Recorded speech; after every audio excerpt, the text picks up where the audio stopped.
avant qu'on identifie le premier patient de l'Oise. En fait, le docteur Schmitt a ressorti notamment le scanner d'un de ses patients daté du 16 novembre et il y voit les lésions typiques du Covid.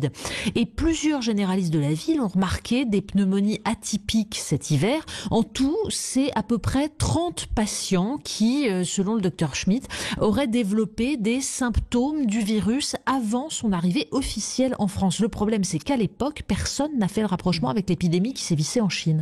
D'autant que novembre, c'était un peu juste. Il y avait un peu silence radio également en Chine. Oui, à l'époque, personne ne pouvait, bien sûr. Bien sûr. Et les autorités sanitaires, elles en disent quoi alors ? Silence radio, justement. On lui a proposé de faire un test virologique sur ses patients, donc plusieurs mois après, comme si ça allait donner quelque chose, alors que c'est un test qu'on fait pendant la maladie.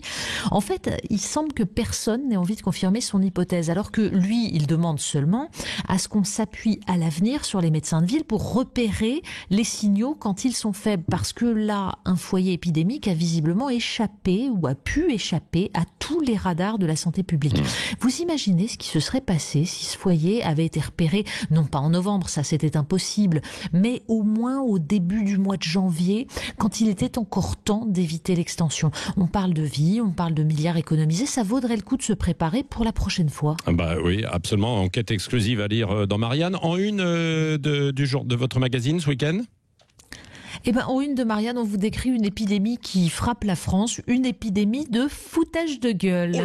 Ça parle politique, tous les politiques sont devenus souverainistes, c'est formidable. Ça parle économie, ça parle gestion de la santé, on propose des médailles en chocolat pour les soignants. Enfin bref, c'est un festival.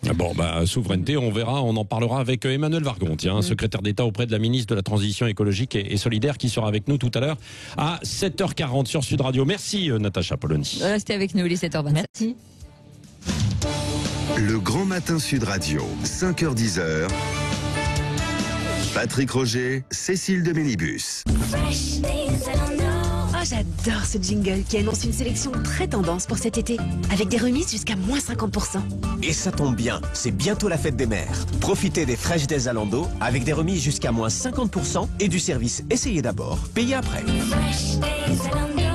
Détail de l'offre sur zalando.fr. Intermarché vous propose d'écouter le prix du week-end. Et oui, aujourd'hui, les noix de Saint-Jacques sont à seulement 23,50 € le kilo dans votre magasin. La noix de Saint-Jacques en carpaccio. Ou non, en poêlée, ou sautée. Mais il y a gratiné sinon. Et c'est jusqu'à dimanche dans votre Intermarché.